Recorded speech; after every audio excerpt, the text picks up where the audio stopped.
Greetings, everyone. Pete Pardo here from Sea of Tranquility. Welcome to Pick 25 and my favorite power trio month here. 31 days in July, my 31 favorite power trios of all time.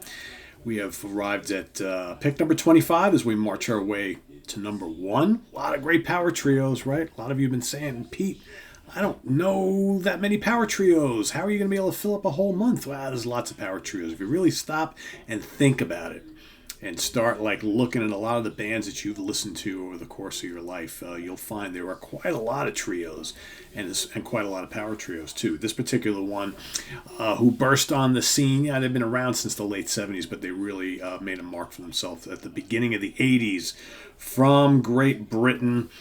The very, very influential, highly controversial trio known as Venom, about black metal.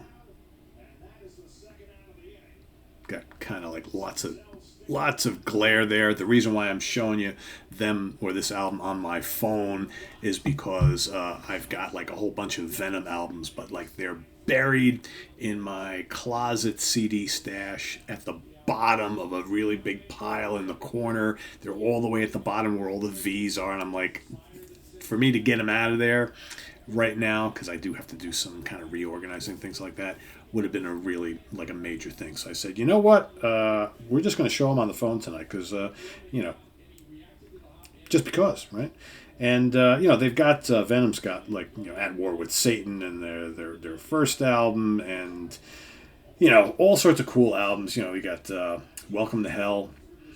You got Storm the Gates, something more recent. You've got, like I said, all sorts of from the very depths. They've various different lineups over the years, but to most people, the classic original lineup of Kronos, Mantis, and Abaddon on drums, guitars, and bass and vocals, respectively, is that's the best lineup, right? That's the classic lineup.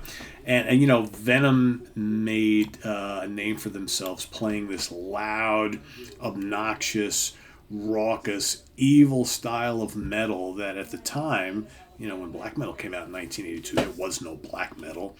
There really was no death metal, right? Thrash was just starting to become a little bit of a thing.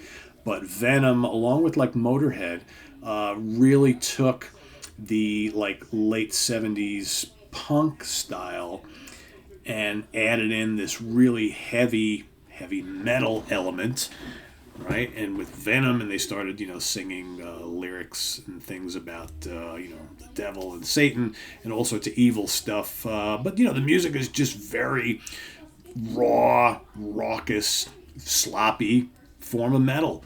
Big huge guitar riffs and Kronos' very interesting vocal delivery, which owed a lot from the British punk scene. The pounding drums, right? But just some really, really interesting, groundbreaking music for what it was. It's this wasn't very refined music. This wasn't sophisticated music, but it was Venom music, and it really helped spearhead a whole entire movement of more extreme heavy metal. Totally influenced thrash, totally influenced death metal and black metal in many, many ways. And the band, through many different lineup changes, and now you've got kind of two different factions of Venom, so to speak. They've lived on all throughout these decades, and I think it's just kind of a testament, not only to the band, but to the fans who just have loved them since day one. They're not for everybody. Venom is not for everybody. It took me many, many years to get into Venom. Now I like Venom. I enjoy Venom. But, back in the day, I went and bought some Venom records, and I was like, wow, this is kind of scary stuff. It's really sloppy stuff. It's very raw. Not sure if it's for me, but over the years, I'm kind of I see the appeal.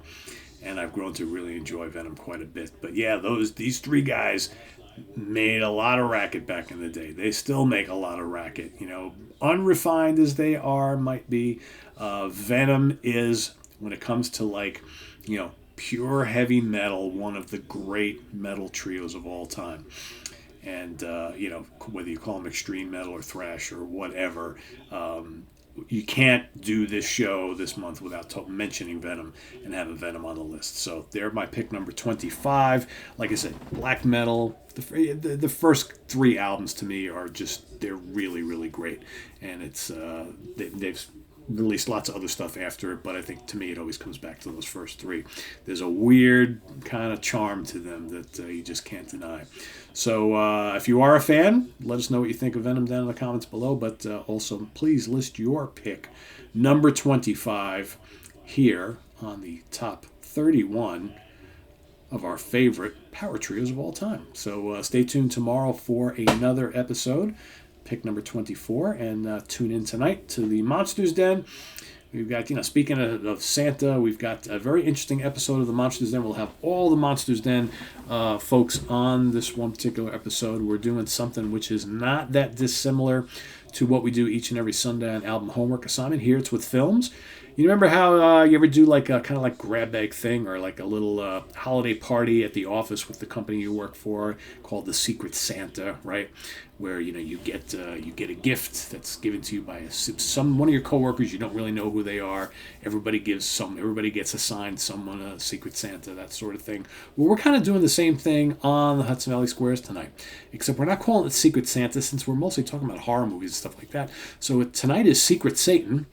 All right, Secret Satan Film Challenge. That's what we got. So everybody who's on the panel has been given a film by their Secret Satan, and they've had a couple weeks to watch the film. We're going to come on. We're going to talk about the films we've been assigned, what we thought of them. Then we're going to try and guess who our assignee was. Who was our Secret Satan? So that's coming up tonight on the Monsters Den. It should be a lot of fun.